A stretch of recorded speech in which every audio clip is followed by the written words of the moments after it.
이사야서 말씀은 후반으로 가면 갈수록 더 깊어진다, 이런 느낌을 갖게 됩니다.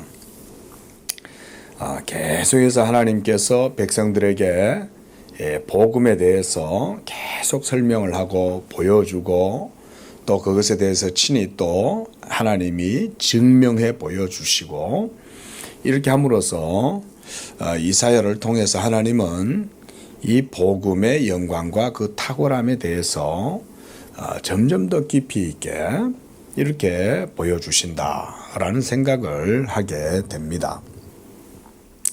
우리가 지난 말씀에 이어가지고 계속해서 보는 것입니다.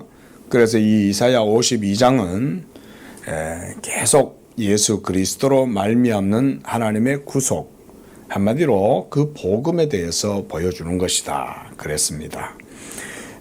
우리가 이제 다음에는 이사야 53장을 보게 될 터인데, 이사야서 53장이다 그러면은 고난받는 여호와의 종에 대한 내용이잖아요. 고난받는 여호와의 종이 누굽니까? 그렇죠, 예수님입니다. 하나님의 영원하신 말씀, 삼위일체 가운데 제2위이셨던 하나님의 본체의 형상이신 그분 자신, 하나님의 실체, 바로 예수 그리스도께서 이제 영원하신 하나님의 말씀을 따라서 성육신 하시고, 그래서 성육신 하셔서 하나님의 영원하신 언약의 말씀을 자기가 친히 육신을 입음으로 모든 이 의를 이루시게 되는 이런 일이 바로 예수 그리스도를 통해서 이루어지는데, 그걸 이사야가 미리 내다보고 53장에서는 그리스도의 고난에 대해서 노래를 한 거죠. 그렇게 보면 52장은 순서상으로는 사실은 고난받는 여호와의 종 예수 그리스도께서 십자가에서 모든 사역을 이루시고 난 이후에 이루어지게 되는 그런 일들이 52장이다, 이렇게 볼 수 있는 거죠. 그렇죠? 왜냐하면 52장에 이루어지게 될 이 언약의 성취, 하나님의 복음의 이런 영광스럽고 복된 모든 사역이 이루어지는 건 언제 이루어집니까? 예수님이 십자가에서 고난받으시고 죽으시고, 그렇게 해서 부활하셔서 승천하시고 성령을 주시고, 이 모든 일들이 다 그리스도의 구속이 완성되고 난 이후에 이루어지는 거잖아요. 그렇죠? 오늘날 우리의 시점에서 보면 우리는 이미 다 이루신 예수 그리스도의 복음을 여러분들이 듣고 믿고, 그래서 그 은혜 가운데 참여하게 되는 것이지만, 이사야 당시의 시점은 그게 아니죠. 아직 예수님이 오시려면 700년이나 있어야 되는 거예요. 700년도 더 있어야 예수님이 오시는 거예요. 그런 때에 이사야가 하나님의 말씀에 영감을 입어서 이와 같이 그리스도의 복음을 이스라엘 백성에게 전하고 있다는 거예요. 이스라엘 백성들의 상황은 지난주도 말씀드렸지만 지금 점점 쇠락해져 가고, 그리고 점점 비참함과 그리고 절망, 멸망으로 점차 이렇게 기울어져 가는 그런 상황 가운데에 있다라고 말씀을 했어요. 그런데도 불구하고 하나님은 자기의 언약이 이루어지도록 하시기 위해서 이스라엘 백성들을 향해서 계속해서 위로의 말씀을 이와 같이 해주시는 거죠. 근데 이게 보면 그 위로의 말씀이 이루어지는 때가 언제 된다는 거예요? 700년 후에 된다는 거예요. 아주 요원한 거죠. 그렇죠? 예? 언제 이루어지게 될지는 이스라엘 백성들한테는 한마디로 감도 안 오는 거예요. 그렇죠? 하나님이 구원해 주시겠다 그러면 지금 당장 좀 구원을 해 주시면 좋겠는데, 은혜를 베풀어 주시겠다 그러면 지금 당장 좀 베풀어 주시면 좋겠는데, 700년 후에라니. 예? 그러면 그 당시에 이 예언의 말씀을 받는 이스라엘 백성들, 하나님의 언약 백성이라고 하는 율법 아래에서 하나님을 섬기던 이스라엘 백성들 입장에서는 어떤 마음이 들까요? 예? 이게 뭐 700년 후에나 이루어지게 될 일이 우리하고 무슨 상관이야, 이런 생각이 들기도 하겠죠. 이걸 또 우리가 이렇게도 한번 생각을 해 보십시오, 여러분. 우리가 예수님이 다시 오신다 그랬잖아요. 그렇죠? 그리고 온 우주 만물이 그리스도로 말미암아 대변혁이 일어나고, 그래서 만물이 그리스도 안에서 새롭게 되어지는 그때가 되면 하늘이 뜨거운 체질로 풀어지고, 그 말은 뭐냐면 전 우주적 모든 우주의 물리적인 기초가 그리스도의 부활의 권능과 능력, 생명에 의해서 새롭게 바뀌어진다, 이 말인 거예요. 우리가 고철덩어리를 새롭게 하려면 어떻게 해야 됩니까? 불에다가, 뜨거운 불에다가 집어넣어 가지고 완전히 다 녹여 가지고 그 속에 있는 모든 찌꺼기들은 다 태워 가지고 제거한 다음에, 그래서 이걸 재련하잖아요. 그렇죠? 그런 다음에 그거를 이제 새로운 모양으로 만들어내듯이 하나님이 온 우주를 하나님의 신적 권능과 영광의 그 불로, 하나님은 소멸하는 불이잖아요. 그걸 온 우주 가운데 있는 모든 저주, 모든 사망의 형벌, 이거를 싹 다 그리스도의 이 구속의 능력으로 제거해 내시는 거예요. 예? 한마디로 사망을 도가니에다가 집어넣어 가지고, 이 온 세상을 도가니에다가 집어넣어 가지고 펄펄펄 끓여서 거기서 뭘 빼내냐, 사망과 저주를 하나님이 싹 다 제거하고, 그래서 순결하게 만든 다음에 그리스도의 생명과 그리스도의 영광과 이런 것들이 이제 온 세계 가운데 통치하고 이루어지도록 하시는 그런 역사가 이루어지는 거죠. 아직 이 일이 이루어지지 않은 거예요. 우리의 시점에서도. 그렇죠? 아직, 그리고 그게 언제 이루어질지도 몰라. 예? 그게. 우리 요한계시록 같은 거를 해석을 하면, 종말론을 하면 이게 전천년이냐, 무천년이냐, 후천년이냐, 예수님이 언제 오시냐, 이런 것에 대해서 막 이 신학자들이 아직도 그런 얘기들을 하고 서로 의견이 분분한데, 그 말인즉 모른다는 거예요, 한마디로. 예수님도 그렇게 말씀하셨잖아요. 그날과 그 시는 하늘의 천사도 모르고 인자도 몰라, 하늘 아버지만 아셔, 그렇게 얘기하셨잖아요. 근데 우리는 그러함에도 불구하고 이 시대에도 언제 오실지 모르는 거예요. 그렇죠? 이사야 시대 때처럼 700년 후에 오실 건지, 1000년 후에 오실 건지, 아니면 내일 당장 오실런지, 아니면 지금 오실런지도 우리는 몰라요. 그러니까 우리와 이사야 시대 때 이스라엘 백성과의 상황을 조금 여러분들이 비교를 한번 해보시라는 거예요. 그렇죠?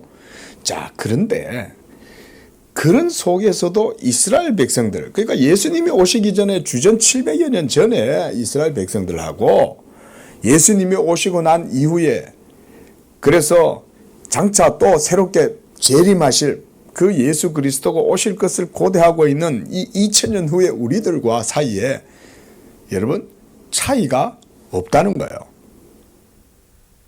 시간적인 차이는 2700년이 있죠. 하지만 하나님의 말씀을 듣고 믿는 그 하나님의 영적인 사건 안에서는 2700년 전이나 오늘날이나 그들과 우리 모두 사실은 동일한 소망과 기대 속에 서 있다는 거예요. 자, 지금 무슨 말씀을 드리는 거냐면, 예수님 오시기 전에 700년 전의 일들이지만 이사야 선지자는 하나님의 영원한 말씀을 그때 당시 시대에 전했던 거예요. 근데 그때 당시에 전했던 그 하나님의 영원한 말씀이 오늘날 우리의 시대에는 적용이 안 됩니까?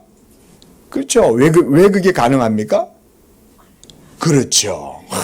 우리 권사님 이제 신학자 다 됐다. 예? 예? 그게 보통 말이에요. 사실 그게 대단한 신학입니다. 하나님의 말씀은 영원하잖아요. 그러니까 아담에게 하신 하나님의 말씀이나 태초에 지금 오늘날 시대에 하나님이 하시는 말씀이나 의미는 변함이 없어요. 똑같은 거예요. 사람이 다르고 상황이 다르지만 그러나 하나님의 말씀은 그것을 받는 모든 세대의 사람들에게는 동일한 거예요. 예? 이거 믿으십시오. 예? 그러니까 오늘날도 예수 그리스도가 오실 것에 대한 그 얘기는 이사야 선지자도 바라보았던 거고 우리들도 다시 바라보고 있는 거예요. 예.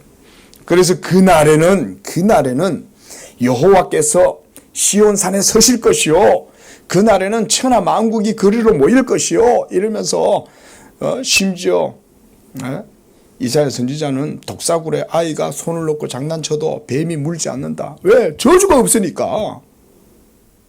온 세상 가운데 저주가 사망이 싹 다 사라지고 죄가 싹 다 제거가 됐는데 뱀도 독사굴에 그거 어떻게 손을 넣어요? 근데 뱀도 아이 손이 들어오면 그걸 안 문다는 거죠. 그리스도의 생명과 의와 지식이 온 세계 가운데 가득하니까 모든 저주가 싹 다 그 도가니에서 전부 다 제거되고 하나님의 진노와 저주와 형벌이 없는 거죠. 자연 만물이 지금은 다 부패하고 타락해져 있잖아요. 그렇죠? 예? 가시와 은건키를 낼 뿐만 아니라 보고가 독을 뿜고 문어가 독을 뿜고 해파리가 독을 뿜잖아요. 독거미가 있고 지네가 있잖아요. 독충들이 있잖아요. 예? 그 독을 갖다가 왜 그렇게 품어내겠어요? 걔네들이. 하나님이 그렇게 흉측하게 만드셨겠어요? 저는 그렇게 생각하지 않아요. 그런데 이 세상에 죄가 들어오고 아담 한 사람으로 말미암아 모든 피조물이 함께 다 허무한 데 굴복하게 된 거예요. 그래서 피조물이 지금까지 탄식하는 줄 우리가 안다 그러죠. 피조물도 허무한 데 굴복해서 탄식하고 있다. 그 피조물들도 바라보고 있다는 거예요. 성경의 표현을 여러분 잘 보세요. 사도 바울은 하나님의 계시의 영에 사로잡혀 가지고 그가 복음의 정신으로 온 세상을 바라보니까 온 세상이 다 피조물이 허무한 데 굴복하고 있고 탄식하고 있다는 거예요. 피조물도 탄식하고 있다는 거예요. 예. 예. 오늘날은 유튜브가 있어가지고 참 세상의 별의별 희한한 일들을 온갖 사람들이 전부 다 올려놓잖아요. 그렇죠? 그리고 또 프로그램 기계가 이게 참 알고리즘이 대단한 게 원하는 대로 그냥 종류별로 또 동영상을 다 이렇게 전부 다 분류해가지고 보여줘. 동물의 세계에 대해서 내가 관심이 있으면은 얘네들이 그냥 다 컴퓨터가 알아서 나한테 내 계정에는 전부 다 동물의 세계에 대한 것들을 또 쭉 또 소개를 해줘. 야, 이런 사람이 저 미국에서 했고, 이런 사람이 저 아마존에서 했고, 이런 사람이 저 베트남에서 이런 거 올렸어. 이러면은 전부 다 전 세계 사람들이 그걸 다 보여주잖아요. 유튜브가. 참 대단한 세상을 우리가 사는 거죠. 근데 전 세계 사람들이 다 올려가지고 보여주는 게 뭐냐면 인간만 아니라 말도 못하고 생각도 못할 것 같은 그런 미물들, 짐승들조차도 도덕적 감정이 있더라는 거죠. 예? 도덕적 감정이 있어요. 생명에 대한 개념이 있잖아요. 그러니까 개가 사람을 구하러 물속에 뛰어들어가고 개가 자기 동료가 막 죽어갈 때 개는 또 자기 동료뿐만 아니라 다른 짐승이 빠져도 그걸 또 도와주더라고요. 아니 소도 마찬가지고요. 예? 서로 다 아는 거죠. 그럼에도 불구하고 배가 고프니까 또 잡아먹어야 되잖아요. 예? 그런데 잡아먹으면서도 또 한편으로는 또 도와주잖아요. 예? 동물의 세계 속에도 생명의 개념이 있다는 얘기죠. 생명의 개념하고 도덕적 개념하고는 떨어지지 못합니다. 여러분, 기독교 철학에서는. 예? 생명이면 거기에는 의가 있는 거예요. 의가. 그러니까 동물들도 선에 대한 미학적 개념이 본능적으로 있다고 봐야 되는 거예요. 인간만큼은 아니에요. 인간만큼 탁월하게 하나님을 인식하고 그래서 하나님의 형상을 인간의 모든 전인적 삶 속에서 드러내고 표현하고 이렇게 할 수 있는 것은 동물은 할 수 없어요. 그렇죠? 오랑우탄, 원숭이 할 수 없습니다. 그럼에도 불구하고 동물들에게도 어느 정도 도덕적인 선에 대한 개념들이 있잖아요. 그럼 그 사도 바울이 뭐라고 그러냐? 피조물이 허무한 데 굴복하고 탄식하고 있다는 거예요. 지금까지. 탄식한다는 거잖아요. 뭘 탄식한다는 거예요? 현실에 대한 애통함이 있다는 거잖아요. 그게 모두 다 죄로 말미암아 아담 안에서 부패하고 타락한 이 세상이 저주스럽게, 그렇죠? 옛날에는 동물의 왕국 보면 이런 성경의 관점을 모르고 동물의 왕국을 보면 치타 빠르다. 사자하고 호랑이하고 싸우면 누가 이길까? 이런 거에나 관심이 있었는데 이제 보니까 그게 아닌 거예요. 얼마나 동물들이 불쌍한지 몰라요. 인간만 죄 때문에 고통하는 게 아니라 동물들 피조물 세계도 죄 때문에 모두 다 탄식하고 있는 거예요. 괴로워하고 있는 거예요. 예? 내가 안 잡아먹으면 내가 죽으니까 어쩔 수 없이 잡아먹는 거예요. 그러니까 배가 부르면 다른 걸 안 잡아먹는 거야. 예? 사자도 배가 부르면 괜히 가서 그렇게 하지 않아. 예? 고래들도 화가 나가지고 막 도저히 못 살겠다 그러니까 해변으로 나와가지고 떼죽음하고. 예? 온 세상이 사실은 죄와 저주로 말미암아 몸살을 앓고 있잖아요. 예. 그런데 바로 그런 모든 것들에 대한 저주와 원한과 탄식이 그리스도 예수로 말미암아 싹 다 제거되면, 그러면 독사굴의 아이가 손을 넣어도 안 물고 어린 양이 사자와 함께 뒹굴고 이러고 노는 세계가 그리스도로 말미암아 이루어지는 거예요. 우리가 아직은 그걸 못 보고 있는 거죠. 그죠? 사도 바울이 그 말을 했어요. 사도 바울도 우리가 아직 그것을 보지 못하지만, 그건 우리 시대 때도 마찬가지예요. 사도 바울 이후에 지금 2000년이 지난 오늘날도 우리도 아직은 완전한 이 구속, 몸의 구속을 완전하게 아직은 경험하지 못하고 있긴 하지만, 그러나 반드시 그 날은 언젠가는 이루어지는 줄로 믿습니다. 왜일까요? 하나님이 말씀하셨기 때문에, 약속하셨기 때문에. 우리 권사님 신학자 다 됐어. 예. 그 정도 이해를 가진다는 것은 대단한 신학인 거예요, 여러분. 응? 마지막이 그렇게 되는데 이사야 선지자는 2700년 전에 그리스도의 영광을 보고 그리스도로 말미암아 이루어지게 될 구속, 하나님의 언약에 대해서 지금 노래하고 이스라엘 백성들에게 알려준다. 그게 지난주에도 그런 말씀을 드린 거예요. 6절에 보면 그러므로 내 백성은 내 이름을 알리라. 우리 연결해서 봐야 되는 거죠. 그러므로 그 날에는 그들이 이 말을 하는 자가 나인 줄을 알리라.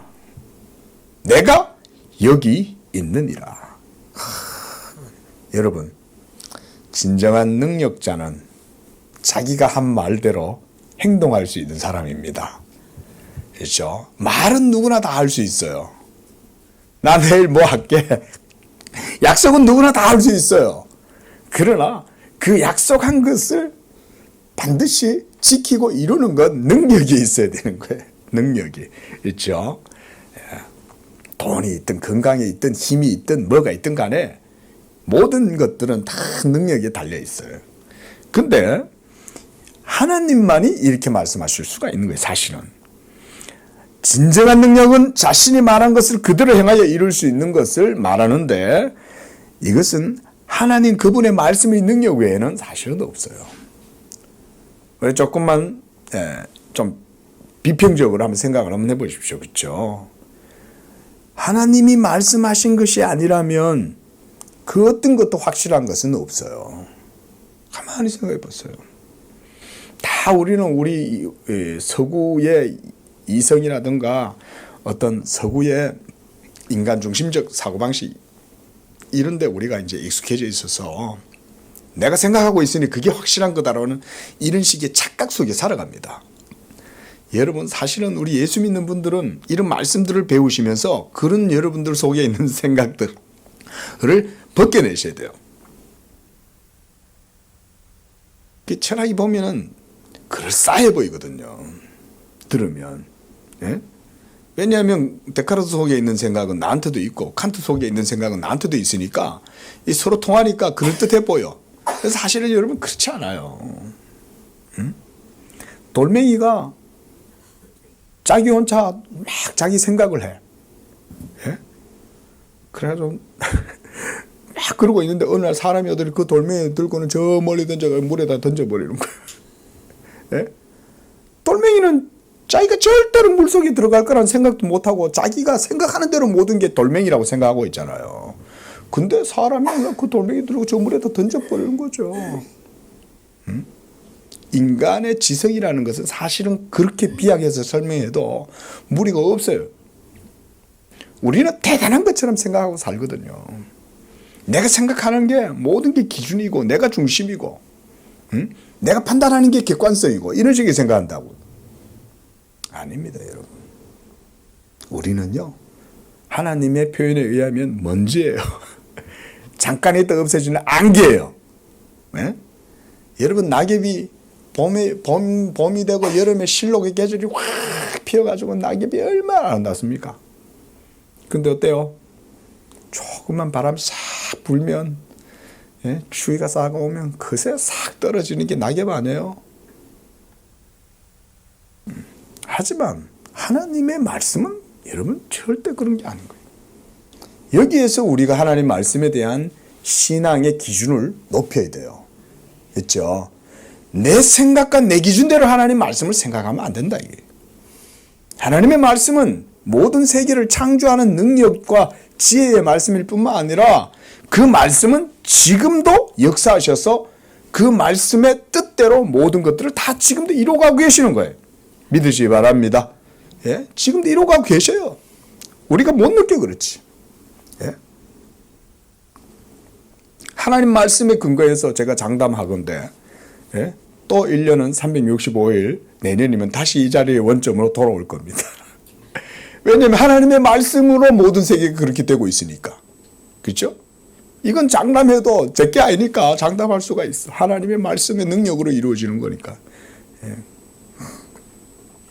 그래서 만물이 그에게서 났고 그로 말미암아 그에게로 돌아간다 라고 로마서 11장 36절의 말씀도 바로 그런 하나님의 영광과 주권, 능력을 보여주는 거예요.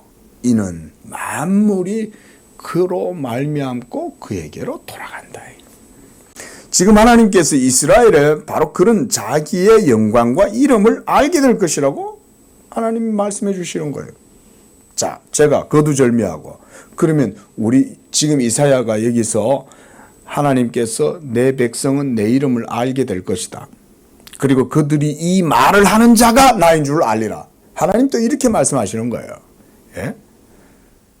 이거는 하나님 자신에 대한 확고부동한 그렇죠? 의지의 표명이죠. 내가 말했어. 내 이름을 알게 될 거야. 그리고 내가 지금 알리라고 말하고 있는 내 자신이 바로 그라는 것도 너희가 알게 될 거야. 이렇게까지 말씀하시는 거잖아요. 그렇죠? 다시금 제3 확인시켜 주는 거죠. 하나님이. 예. 하나님의 말씀대로 되는 줄로 믿으시기 바랍니다. 2700년 전이나 오늘날의 그리스도인들이나 영원한 하나님 말씀에 대한 믿음은 그들이나 우리나 똑같아요.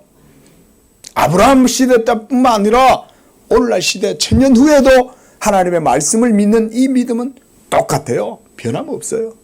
놀라운 거 아닙니까? 여러분, 이게 하나님 말씀 아니에요? 예? 하나님에게서 나오는 말씀이니까 그 말씀의 출처도 영원한 거예요.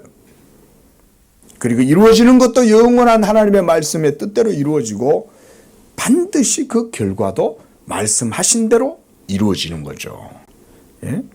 이사야에게 바로 이런 하나님의 말씀에 대한 영광이 있는 거예요.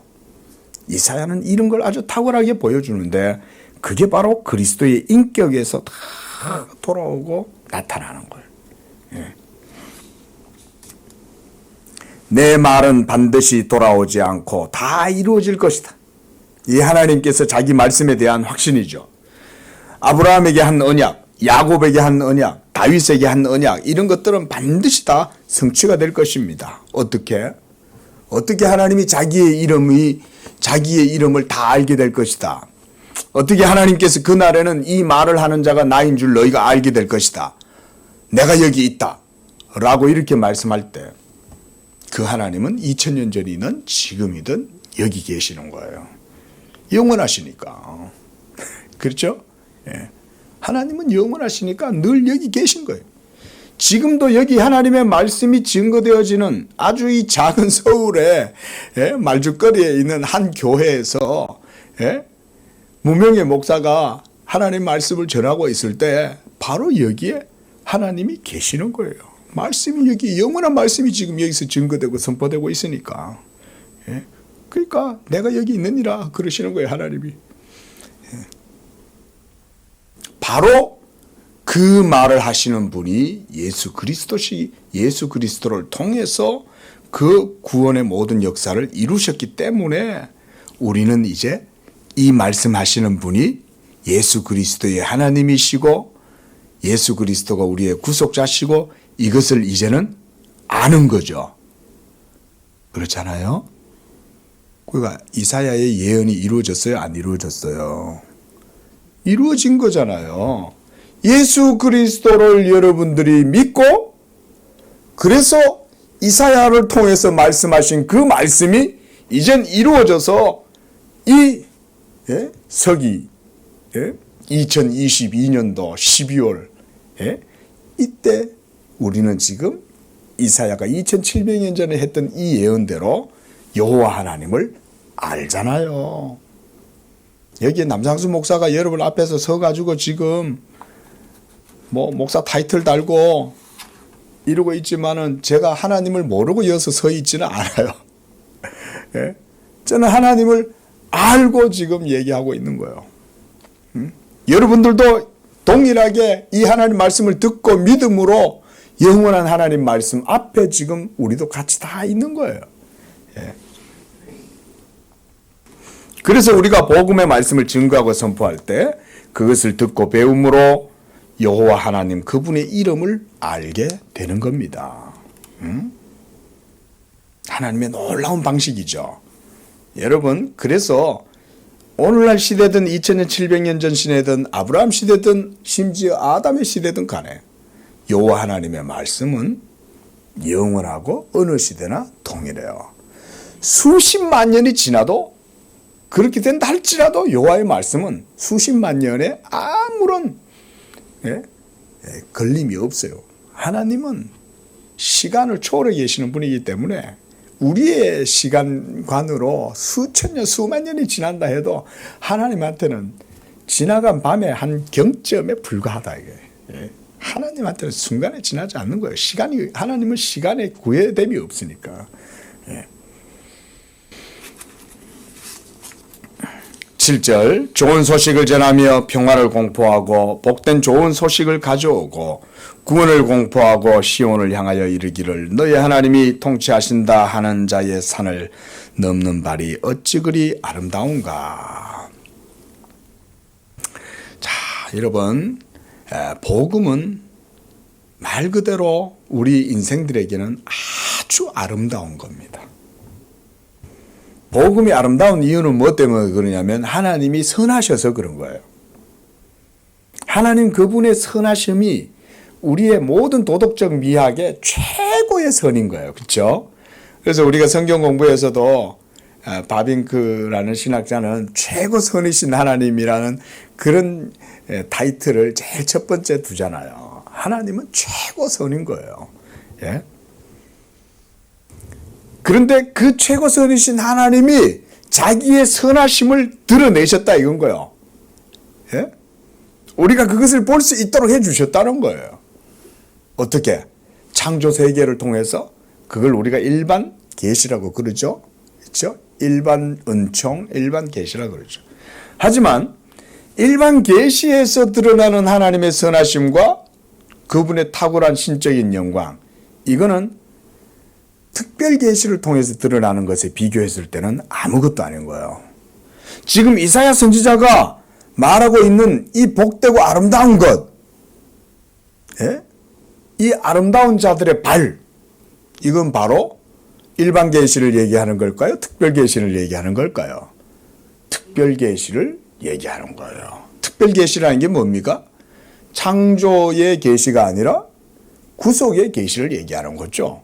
바로 예수 그리스도를 통해서 우리에게 베풀어 주시는 하나님의 구원을 우리가 특별 계시라고 그러는 거예요. 그런데 이 특별 계시, 그리스도 예수 안에서 우리에게 드러나게 되는 이 특별한 계시가 바로 복음인 거예요. 그걸 이사야 선지자는 7절에서 좋은 소식이다 그러는 거예요. 좋은 소식. 그리고 이 좋은 소식을 전하는 자들의 발이 어찌 그리 아름다운가 그러는 거예요. 선다싱이라고 하는 인도의 전도자, 예전에 신대원 다닐 때 한번 그분의 전기를 본 적이 있는데, 자 여러분, 그 선다싱이 복음을 전하면서 그 히말라야 티벳을 막 오가고 그렇게 할 때 그의 발이 아름다울까요? 예? 어땠을 것 같습니까? 볼품 없죠. 빼빼 마르고 온 발은 상하고 터지고 먼지 묻고, 그렇죠. 옷은 흐름하고 남루하고 뭐 하나 볼품도 없는 사람일 거 아니에요. 멸시받고 천대받고 남들한테 복음 전하느라고 굽신거리고, 그렇죠. 예? 모든 인격과 수모도 당하면서 천대당하고 멸시받고 조롱당하고, 예? 그런 자의 발이 뭐가 그렇게 아름다워요. 제가 예전에 그게 생각이 나더라고요. 야, 이게 이런 사람의 발을 아름답다고 할 수 있냐. 근데 뭐가 아름답다는 거예요? 왜 그의 발이 아름다운 거예요? 응? 이 세상의 기준으로 봤을 때는 그렇게 복음을 전하는 자들의 발이 그렇게 아름답지가 않는 거예요. 예? 가슴 밑에 있는, 예? 신발 바닥까지 다 떨어져 가지고 나무 바닥을 갖다가 밑에다가 끈을 묶어 갖고 그렇게 해서 신발 삼아, 예? 복음 전하고 다녔던 그런 사람들 아닙니까? 가는 곳곳마다 뭐 환영은 받았습니까? 멸시 천대 조랑 다 받고, 그런데도 또 굽신굽신, 예? 받는 거 없이 굽신굽신 그러잖아요. 복음 전하느라고. 예? 그런데 그들의 발이 아름다운 것은 그리스도 예수 안에 있는 하나님의 구속의 은혜가 복음을 통해서 죄인들에게 가장 자비롭고 가장 선한 은총으로 나타나기 때문에 그들의 발이 아름답다라고 그러는 거예요. 아름답다. 우리 양재교회도 이 복음을 전하면 가장 아름다운 교회가 되는 줄로 믿습니다. 우리 성도님들도 삶 속에 복음을 따라서 살아가시면 여러분들의 삶이 가장 아름다운 삶이 되는 거예요. 생명을 나타내고 죽은 사람의 영혼에 생명을 불어넣는 그런 삶이 되는 거예요. 다른 사람들에게 빛을 주고, 다른 사람들에게 용기를 주고, 소망을 주고, 다른 사람을 세워주고, 이런 게 복음을 전하는, 아름다운 소식을 전하는 발들, 아름다운 발들. 이사야 선지자는 이걸 바라보는 것 같아요. 장차 온 세계가 이 하나님의 말씀, 예수 그리스도의 복음을 전할 터인데 그들의 발이 비록 남루하고 터지고, 그리고 복음 전하느라고 멸시와 천대를 받고, 지금도 참 선교사들이 온 세계로 나가잖아요. 그 선교사님들이, 저도 주변에 이제 친구들도 있고 우리도 교회에서 뭐 작은아마 조금씩 안 하면 안 되고 이러니까 하고는 싶은데 뭐 그만큼 대단한 능력도 없고 조금씩은 하지만, 그래 난 그래요. 우리 주변에 있는 선교사님들은 내가 참 귀하게 생각해요. 저도 목사지만 저는 선교사님들을 저는 늘 귀하게 생각을 합니다.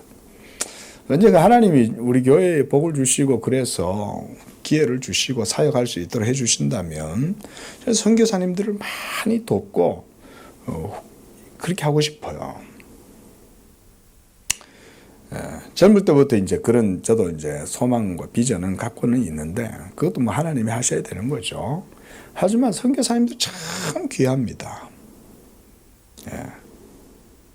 우리는 여기서 그냥 만난 거 먹고 좋은 거 보고 뭐 이러고 살아가지만 그러면서 뭐 개척교회 한다고 끙끙거리면 안 돼요. 정말 그 타국 멀리에서 연고자 없는 그런 곳에 가가지고는 복음만 붙들고 사역을 하는, 복음만 붙들고. 애들도 뭔 죄입니까? 막 부모들 따라가가지고 그것 때문에 애들이 어릴 적에 선교사님들 가정에서 얼마나 참 공부하고 괴롭고 힘든 삶을 살고, 그 부모들의 마음이 안 그렇겠어요? 그런데도 그거 가가지고 복음과 함께 살아가는 거죠. 뭐 그들이 뭐 그렇게 흠모할 만하고 뭐 존경만 하나 하겠어요? 야, 그 인생 뭐 그러고 사냐? 이런 식으로 세상 사람들이 바라보지 않겠어요? 근데 적어도 우리 교회 성도들, 하나님의 백성들은 절대 선교사님들을 그렇게 보면 안 됩니다. 정말 존경해요. 나중에 저는 정말 그렇게 생각해요. 나중에 주님 앞에 다 설 텐데 주님이 어떤 자들에게 가장 따뜻하게 안아주고 칭찬해 주실까? 저는 그냥 국내에서 목회하는 목사님들보다는 선교사님들이라고 저는 생각해요. 뭐 가만 성도들이 있습니까, 그렇죠? 우리는 개척교회라고 해도 그래도 이렇게 와줘 가족도 와서 도와주고 이런 사람들이라도 있지. 그 뭐 가족들이라고 선교지에 따라갑니까? 혈혈단신으로 가가지고 복음 전하다가 또 복음의 열매라도 또 맺히면 또 몰라. 그것도 아니어도 열매 맺히지도 않아. 사모님은 병 들어가지고 뭐 돌아가시고. 우리나라에 오신 선교사들이 다 그러고 죽은 거 아니에요, 풍토병으로. 저 양화진에, 여러분 절두산에 있는 그 양화진에 가면 선교사 무덤들이 있어요. 예? 전부 다 우리나라 와가지고는 목배임 당하고, 예? 여기서 전부 다 뭐 병 걸려가지고 풍토병 걸리고 이래가지고 죽고, 예? 그러면서도 저 해남 땅 끝까지 내려가가지고 교회를 개척했다고요. 선교사님들이 섬까지 들어가가지고. 놀랍더라고요. 숙연해지더라고요. 예? 제 친구 목사님이 해남에 있잖아요. 그 교회가 100년이 훨씬 넘은 교회예요. 선교사님들이 와가지고 그 땅 끝까지 가갖고, 예? 그 뭐 목사들이 뭐 하나님 주의 종이다 이렇게 싸면서 그 앞에서 뭐 자랑할 게 뭐가 있어요. 나중에 천국 가면 선교사님들이 예수님의 파티 장소에 가장 VIP가 될 것 같아요. 예. 복음을 전하는 자들의 아름다운 발. 우리 성도님들도 말이 나온 김에 선교사님들을 위해서 꼭 기도하십시오. 내년도에 기도 제목 넣을 때도 선교사님들에 대한 기도 제목 넣어갖고 꼭 기도하십시오. 그래서 정말 복음을 전하는 자들의 아름다운 선교사들의 발이 복되게 하셔서 그들의 사역을 통해서 하나님의 복음의 열매가 나타나고 구원의 열매가 나타나고 그들의 발걸음이 닿는 곳곳마다 생명의 꽃이 피어나고 열매가 맺히는 역사가 나타나게 해주십시오. 하나님의 이름과 영광을 위해서 하나님 이사야를 통해서 예언하신 대로 이와 같이 하나님의 놀라운 구원의 역사가 나타나게 해주십시오. 우리 성도님들이 이렇게 기도하시고, 그리고 또 하나님 저에게 물질의 복을 주셔가지고 하나님 선교사님들한테도 많이 제가 기도하면서 후원하겠습니다. 여러분 이런 믿음으로 하나님 앞에 기도해 보십시오. 하나님이 그래, 네가 하나님 나라와 영광을 위해서 그렇게 기도하고 헌신하겠다면 내가 복을 주마. 또 하나님도 이렇게 하실 줄 어떻게 알아요? 또. 예? 여러분 복음은 우리에게 삶을 허락해 주고 길을 열어줍니다. 복음은 불가능한 것에서 가능한 것을 보여주는 게 복음이요. 가장 비참하고 어둡고 슬프고 고통스러움 속에서 진정한 빛과 위로와 기쁨과 감사와 생명과 찬양과 평안과 안식을 얻게 하는 게 복음이에요. 그게 바로 예수 그리스도의 복음인데, 이 생명의 불을 받은 선교사들이 나가서 복음, 지가 그 불이 있으니까 그 불을 안 받고 어떻게 그거 가가? 그 불을 안 받고 어떻게 그 가가지고 자기 생명을 걸고 일을 하냐고요. 하지만 그리스도의 사랑을 품고 나가가지고 그들이 하지 않습니까? 그 목사들이 폼 잡을 거 없어요. 선교사님들 보면 그래서 한 번씩 노예나 이런 데 가면 선교사님들이 오거든요. 그러면요 제 자신이 그렇게 초라하더라고요. 저렇게 어깨가 쭉 이렇게 메말라갖고 밥을 잘 못 먹어가지고. 근데 노예 오신다고 다들 이제 그래도 양복 입고 이래가지고 오시고 하는데 별로 안 어울려. 평상시에 양복을 안 입으셔가지고. 근데도 그들은 뭐 숙연해지는 거예요, 목사로서. 나중에 주님 앞에 가면은 그분들이 다 이게 하나님께 칭찬받는 거죠. 자, 그래서 이사야는 61장 3절에서 시온에서 슬퍼하는 자에게 화관을 주고 그 죄를 대신해서 희락의 기름으로 그 슬픔을 대신하고 찬송의 옷으로 그 근심을 대신해서 그들이 의의 나무 곧 여호와께서 심으신 그 영광을 나타낼 자라. 이들이 바로 누구냐? 바로 우리 예수 믿는 사람들. 오늘날 예수 믿고 그리스도로 말미암는 구속의 기쁨을 누리는 바로 그런 성도들이다.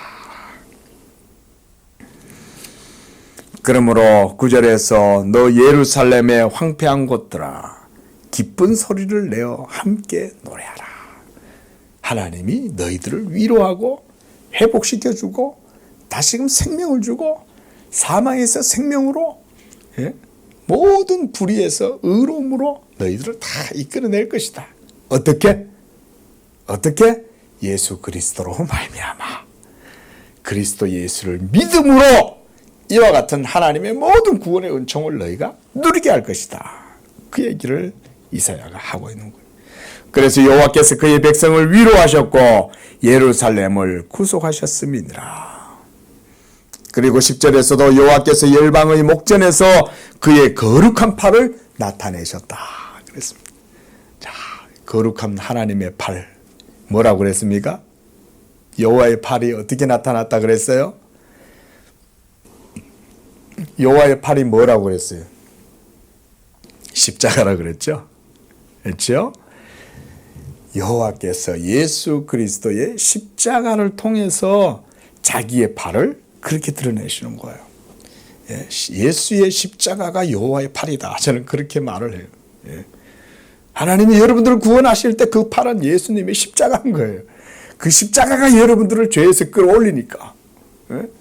여러분들을 강건하게 하고 온전하게 하고 새롭게 하고 기쁘게 하고 소망이 있게 하고. 그래서 땅 끝까지도 모두 우리 하나님의 구원을 보았도다라고 선지자는 이렇게 선언을 하고 있습니다. 오늘날 이 예언이 성취됐죠. 그렇죠? 남산에 올라가면 옛날에 우리나라는 십자가밖에 안 보였다 그러잖아요. 그게 사실은 엄청난 복인 거예요. 물론 뭐 수가 많아서 복이라는 얘기가 아닌 거예요. 여러분 복음이 없어가지고 정말 이 조선이 뭐 그리 대단한 나라였습니까? 그렇죠? 조선이 백예민족이다 이런 얘기인데 저는 그거 하도 쓸데없는 말이라고 생각해요. 백성들이 얼마나 고통당하고 반상의 이런 제도 때문에 유교 아래에서 여자들은 또 얼마나 무시를 당해가지고 연령은 하나 때문에 여자들이 다 죽고 삼놈 양반 삼놈 해가지고 참 무시하고 백정들은 인간 취급도 못 받고 그 인권이 어디 있어요? 그런 게 조선이었는데 뭐 그렇게 조선이 대단하다고. 근데 복음이 들어와서 다 바뀐 거 아니에요? 그죠? 복음이 들어와가지고 나라가 다 바뀐 거잖아요. 복음이 들어와서. 그게 바로 예수 그리스도의 복음이 이 땅에 들어와가지고 열매 맺고 그래가지고는 온 서울에 그냥 남산에 올라가면 빨간 십자가밖에 안 보인다. 복이 겨워가지고 하는 소리인지도 모르고 복이 겨워가지고 십자가가 한 개도 없어가지고는 전부 다들 그러는데 어떤 교회는 막 건물마다 그냥 교회가 2개야. 제 신년날 때에도 그랬어요. 길 가다 보니까 교회가 아래 위로 그냥 있어. 아유. 어떻게 보면 뭐 복이 겨운 거지. 배가 부른 거지. 교회가 하나도 없어 봐봐. 어떻게 되겠어요? 자, 예수 그리스도를 통해서 이와 같은 구원이 이루어지게 될 것을 선지자가 말하고 있는 거예요. 그래서 11절에 그러므로 너희는 떠날지어다 떠날지어다. 말은 뭡니까? 지금 현재 너희가 비록 비운에 있고 지금 현재 너희가 고통 가운데 있고 슬픔과 패배 가운데 있을지 모르지만 그러나 그것으로 다라고 생각하지 마라. 그 말인 거예요. 거기에서 떠나라는 거예요. 거기서 떠나라는 얘기는 바로 그 모든 고통과 슬픔, 아픔, 그런 모든 것들의 원인이 죄 때문에 그렇다는 거예요. 이스라엘 백성이 결국 하나님께로부터 진노를 받고 버림을 당하게 된 건 죄 때문이었잖아요. 하나님의 율법을 거스르고 여호와에 대한 믿음을 버리고 언약을 배반함으로 그들이 지금 이와 같은 큰 고통 가운데 빠지게 된 거 아닙니까? 하지만 그럼에도 불구하고 하나님은 그들을 향해서 이 복음을 증거하면서 그들로 하여금 그곳에서 떠나라는 거예요. 그리고 그곳에서 나오고 부정한 것을 만지지 말지어다. 그 가운데에서 나올지어다. 이 말은 하나님의 말씀에 너희들의 신앙의 모든 것들을 다시금 새롭게 해서 다시금 하나님 앞으로 돌아오고 그리고 그 말씀을 다시금 붙들고 그렇게 해서 하나님 섬기는 자리로 다시금 나와라. 그 말인 거예요. 왜 나오라는 겁니까? 앞으로 하나님이 자기의 말씀대로 모든 일을 다 이루실 것이니까. 예수 그리스도의 복음을 통해서 하나님이 온 세계 만물을 새롭게 하실 것이기 때문에 나오라는 거예요. 더 이상 거기 머물러 있지 말라는 거예요. 에라 모르겠다. 뭐 이판 사파이다. 뭐 이렇게 됐는데 이제는 뭐 하나님께로 돌아간들 뭔 필요가 있어. 에? 하나님도 우리를 버렸고 뭐 그냥 뭐 우리 이렇게 해서 그냥 살지 뭐 이렇게 있지 말라는 거죠. 하나님은 반드시 마지막에 모든 일들을 다해서 이루시기 때문에 더 이상 그렇게 있지 마라. 나와라. 스스로 정결하게 하라. 그래서 12절에 너희 앞에서 행하시고 이스라엘의 하나님이 너희 뒤에서 호위하시리니 너희가 황급히 나오지 아니하며 도망하듯 다니지 아니하리라. 예수 그리스도를 통해서 이와 같은 구원의 은혜를 너희에게 베풀어 주실 때에 너희가 그 안에서 이와 같은 구속의 은혜로 보호함을 받고 인도함을 받게 될 것이다. 그랬습니다. 그래서 13절 말씀은 이 모든 말씀에 대한 결론이라고 할 수 있어요. 그래서 13절에서 이사야 선지자는 예수 그리스도에 대해서 여기서 이제 제시를 해주고 있어요. 보라, 내 종이 형통하리니 받들어 높이 들려서 지극히 존귀하게 되리라. 모든 이름 위에 뛰어난 이름이 되게 하사 하늘에 있는 것들과 땅에 있는 것들과 땅 아래에 있는 모든 이름이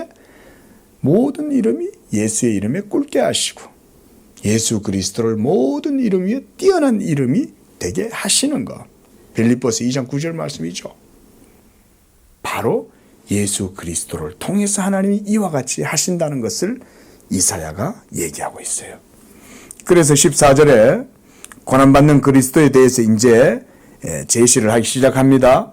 자, 아까도 말씀드렸듯이 이 모든 52장에서 이루어지게 되는 복음의 열매, 복음의 역사가 논리적으로 시간 순서상 언제 이루어지는 거예요?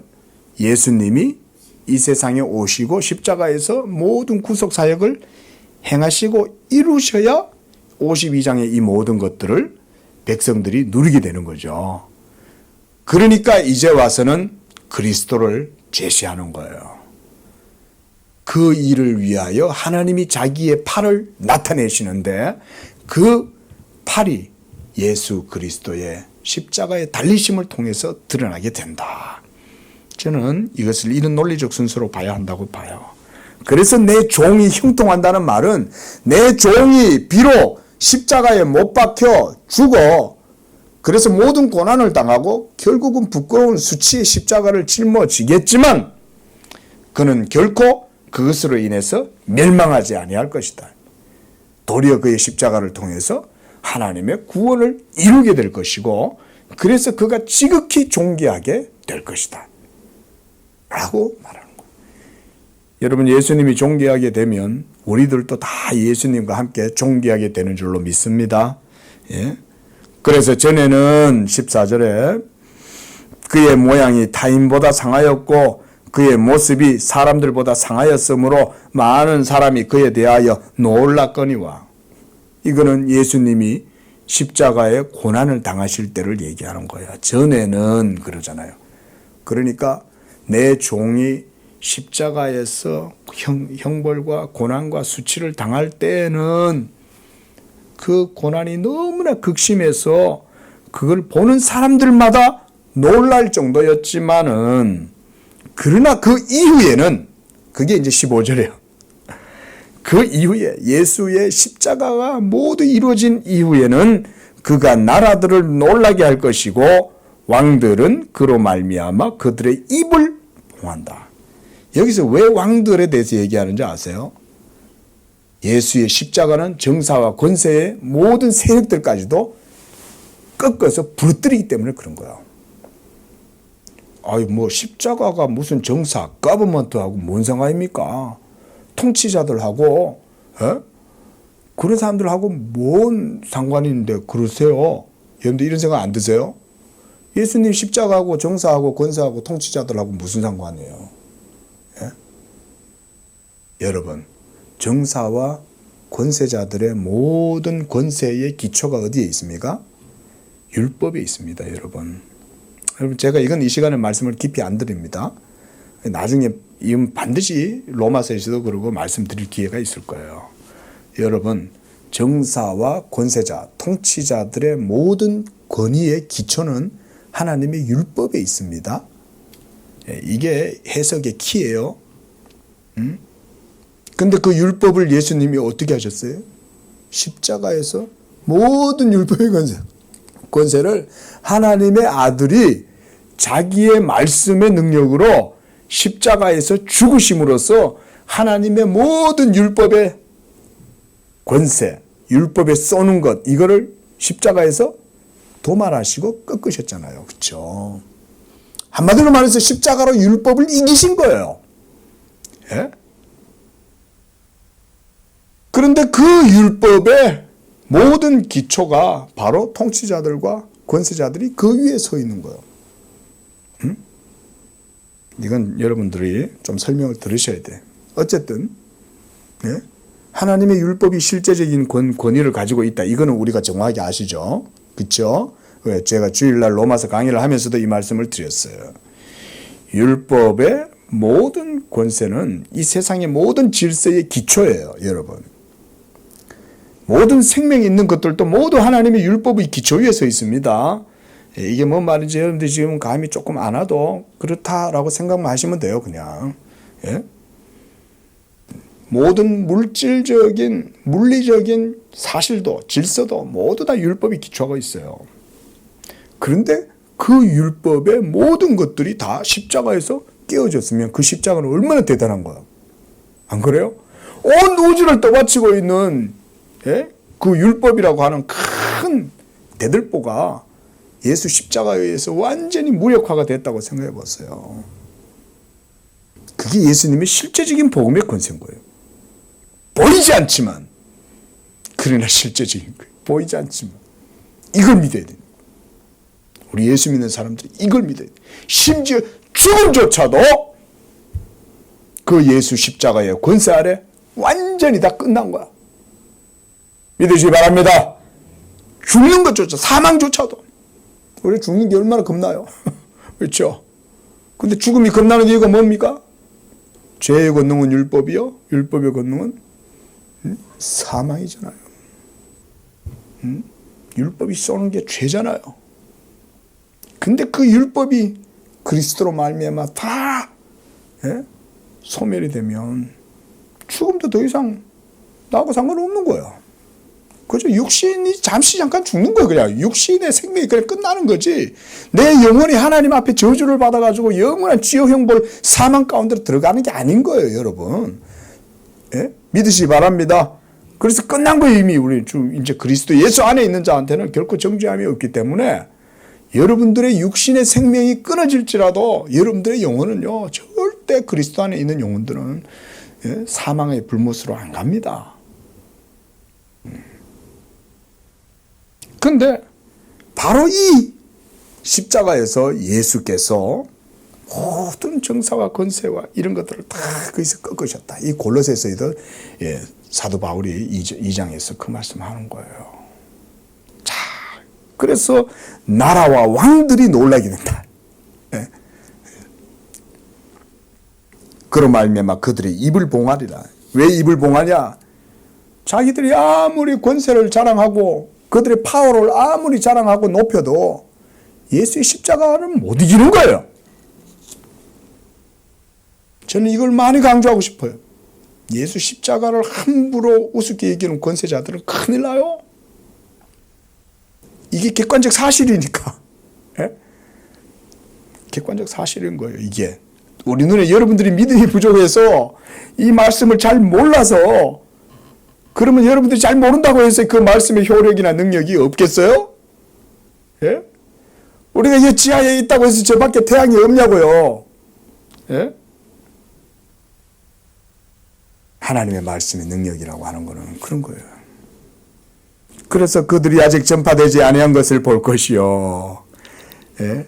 이제는 예수 그리스도를 통해서 그것이 나타나게 될 것이고 듣지 못한 것을 깨달을 것이다. 예. 기도하겠습니다.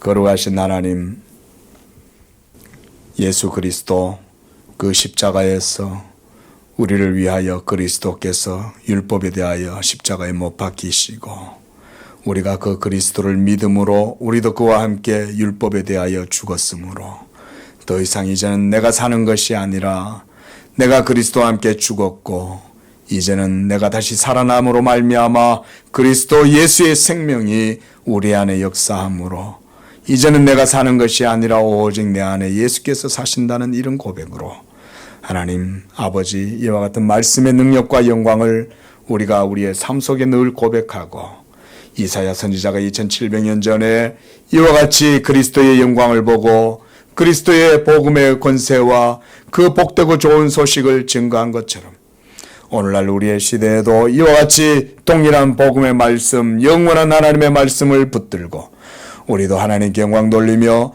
이 복음의 은혜 안에서 복음의 은혜와 능력과 영광을 또한 누리고 그 자유함을 통하여 하나님께 영광을 돌리는 그런 복된 삶을 살아갈 수 있도록 우리 성도들에게 더욱 큰 믿음 주시옵소서. 거룩하신 예수님의 이름으로 기도합니다. 아멘.